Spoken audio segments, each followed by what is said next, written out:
Hello ನಮಸ್ಕಾರ, ನೀವು ನೋಡ್ತಾ ಇದ್ದೀರಾ ನ್ಯೂಸ್ ಫಸ್ಟ್. ನಾನು ರಕ್ಷತ್ ಶೆಟ್ಟಿ. ಈಗ ಹೆಡ್ಲೈನ್ಸ್. ಇಂಡಸ್ ನದಿ ನೀರು ಹಂಚಿಕೆ ಒಪ್ಪಂದ ಅಮಾನತು, ಗಡಿಗಳು ಬಂದ್, ಭಾರತದಲ್ಲಿರೋ ಪಾಕಿಸ್ತಾನಿಯರಿಗೆ ವಾಪಸ್ ಹೋಗಲು ಸೂಚನೆ. ಪಹಲ್ಗಾಮ್ ದಾಳಿ ಬಳಿಕ 10 ಪ್ರಮುಖ ನಿರ್ಧಾರ ತೆಗೆದುಕೊಂಡ ಭಾರತ.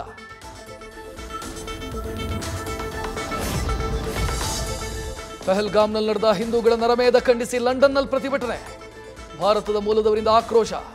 ನಾನು ಹಿಂದೂ ಅನ್ನೋ ಪೋಸ್ಟರ್ಗಳನ್ನು ಹಿಡಿದು ಹೋರಾಟ.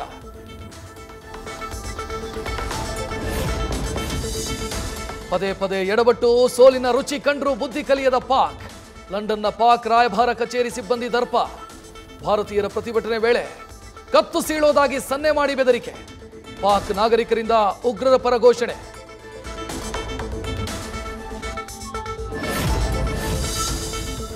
ಪಹಲ್ಗಾಮ್ ದಾಳಿಗೆ ಸಂಬಂಧಿಸಿದಂತೆ ಕಾಶ್ಮೀರದ ಕುಲ್ಗಾಮ್ನಲ್ಲಿ 2 ಅರೆಸ್ಟ್. ಉಗ್ರರಿಗೆ ನೆರವು ನೀಡಿದ್ದ 2 ಸ್ಥಳೀಯರ ಬಂಧನ. ಉಗ್ರರ ಸಂಪರ್ಕದಲ್ಲಿದ್ದ ಇತರೆ 3 ಮನೆಗಳು ನೆಲಸಮ.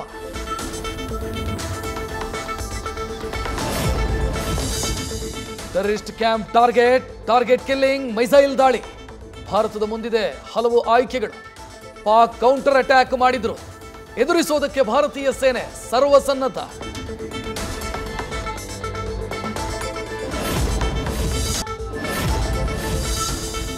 ಭಾರತ ತೊರೆಯಲು ಬಹುತೇಕ ಪಾಕಿಸ್ತಾನಿಯರಿಗೆ ನಾಳೆ ಡೆಡ್ಲೈನ್.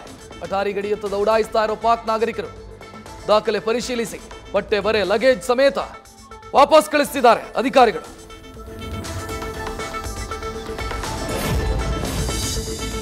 ಪಹಲ್ಗಾಮ್ ನರಮೇಧದ ಬಳಿಕ ಕಾಶ್ಮೀರ ಪ್ರವಾಸೋದ್ಯಮಕ್ಕೆ ಪೆಟ್ಟು. ಪ್ರವಾಸಿಗರಿಲ್ಲದೆ ಪರದಾಡ್ತಾ ಇರೋ ವ್ಯಾಪಾರಿಗಳು. ಹತ್ಯಾಕಾಂಡದ ಬಗ್ಗೆ ಈಗ ಕ್ಷಮೆ ಕೋರ್ತಾ ಇರೋ ಸ್ಥಳೀಯರು. ಉಗ್ರರು ದಾಳಿ ನಡೆಸಿದ ಸ್ಥಳಕ್ಕೆ ಈಗಲೂ ಭೇಟಿ ಕೊಡ್ತಿದ್ದಾರೆ ಜನ. ನಿನ್ನೆ ಇವತ್ತು ಕೂಡ ಘಟನಾ ಸ್ಥಳಕ್ಕೆ ಪ್ರವಾಸಿಗರ ಭೇಟಿ. ಪಹಲ್ಗಾಮ್ ನೋಡೋದಕ್ಕೆ ಚೆನ್ನಾಗಿದೆ ಅಂತಿದ್ದಾರೆ ಸ್ಥಳಕ್ಕೆ ಭೇಟಿ ನೀಡಿರೋ ಬೆರಳೆಣಿಕೆ ಪ್ರವಾಸಿಗರು.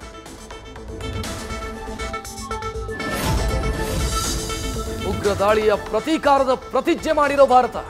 ತಮ್ಮ ಕುಟುಂಬಗಳನ್ನು ರಕ್ಷಿಸಿಕೊಳ್ಳಲು ಮುಂದಾದ ಪಾಕ್ ಸೇನಾ ಮುಖ್ಯಸ್ಥ. ಖಾಸಗಿ ಏರ್ಕ್ರಾಫ್ಟ್ ಮೂಲಕ ಜನರಲ್ ಆಸಿಮ್ ಮುನೀರ್ ಫ್ಯಾಮಿಲಿ ಬ್ರಿಟನ್ಗೆ ರವಾನೆ. ಸಿಂಧೂ ನದಿ ನಮ್ಮದು, ಎಂದಿಗೂ ನಮ್ಮದೇ ಆಗಿರುತ್ತೆ. ನದಿಯಲ್ಲಿ ನೀರು ಹರಿಯದಿದ್ರೆ ಭಾರತೀಯರ ರಕ್ತ ಹರಿಯುತ್ತೆ. ಭಾರತಕ್ಕೆ ಪಿಪಿಪಿ ಪಕ್ಷದ ಮುಖ್ಯಸ್ಥ ಬಿಲಾವಲ್ ಭುಟ್ಟೋ ವಾರ್ನಿಂಗ್.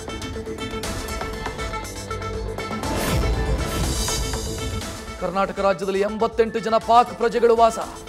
ಉತ್ತರ ಕನ್ನಡದಲ್ಲಿ 15 ಜನ ಇರೋದಾಗಿ ಎಸ್ಪಿ ಮಾಹಿತಿ. ಎಲ್ಲರಿಗೂ ದೇಶ ತೊರೆಯುವಂತೆ ಈಗಾಗಲೇ ಸೂಚನೆ.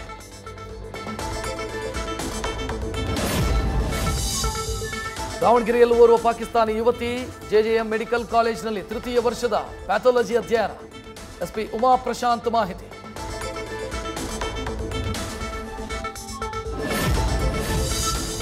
ಎಲ್ಲ ಎಸ್ಪಿಗಳಿಗೆ ಹೇಳಿದ್ದೀವಿ, ಅಧಿಕಾರಿಗಳು ಮಾಹಿತಿ ಸಂಗ್ರಹಿಸ್ತಾ ಇದ್ದಾರೆ.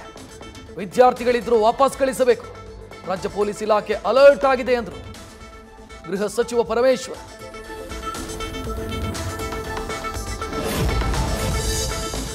ಪಹಲ್ಗಾಮ್ ಉಗ್ರ ದಾಳಿಗೆ ವಿಶ್ವಸಂಸ್ಥೆಯ ಭದ್ರತಾ ಮಂಡಳಿ ಖಂಡನೆ.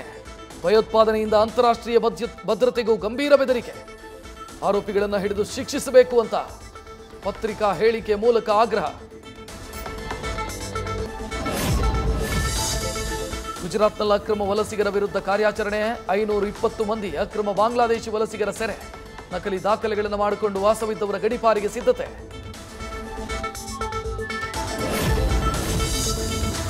ಗ್ರೇಟರ್ ಬೆಂಗಳೂರು ಆಡಳಿತ ಕಾಯ್ದೆಗೆ ರಾಜ್ಯಪಾಲರ ಅಂಕಿತ. ವಿರೋಧಿಸಿ ಹೋರಾಟಕ್ಕೆ ಪ್ಲಾನ್ ಮಾಡಿರೋ ವಿಫಲವಾಗುತ್ತಾ? ಬಿಜೆಪಿ ಜೊತೆ ಹೋರಾಟಕ್ಕೆ ಜೆಡಿಎಸ್ ಹಿಂದೇಟು. ಮೈತ್ರಿ ನಾಯಕರಲ್ಲೇ ಗೊಂದಲ.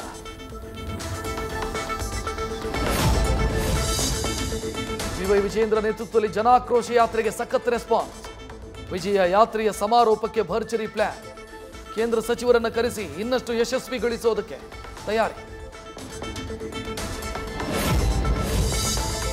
ಹೆದ್ದಾರಿಯಲ್ಲೇ ಧಗಧಗನೆ ಹೊತ್ತಿ ಉರಿದ ಖಾಸಗಿ ಬಸ್. 25 ಪ್ರಯಾಣಿಕರು ಅದೃಷ್ಟವಶಾತ್ ಪಾರು. ಬೆಂಗಳೂರು ಮಂಗಳೂರು ಹೈವೇನಲ್ಲಿ ಹೋಗ್ತಿದ್ದಾಗ ಮಂಡ್ಯದ ಕದಬಹಳ್ಳಿ ಬಳಿ ಘಟನೆ. ಬಸ್ ಸುಟ್ಟು ಕರಕಲು. ಬೈಕ್ ಟ್ಯಾಕ್ಸಿ ವಿರುದ್ಧ ಕ್ರಮಕ್ಕೆ ಮುಂದಾದ ರಾಜ್ಯ ಸರ್ಕಾರ. ಹೈಕೋರ್ಟ್ ಸೂಚನೆಯಂತೆ ಸಾರಿಗೆ ಸಚಿವ ರಾಮಲಿಂಗಾರೆಡ್ಡಿ ಅಲರ್ಟ್. ಕೋರ್ಟ್ ನಿರ್ದೇಶನ ಪಾಲಿಸುವಂತೆ ಸಾರಿಗೆ ಆಯುಕ್ತರಿಗೆ ಸಚಿವರ ಸೂಚನೆ. ನ್ಯೂಸ್ ಫಸ್ಟ್ ನಿರ್ಭೀತಿಯಿಂದ ನಿಮ್ಮ ಪರವಾಗಿ.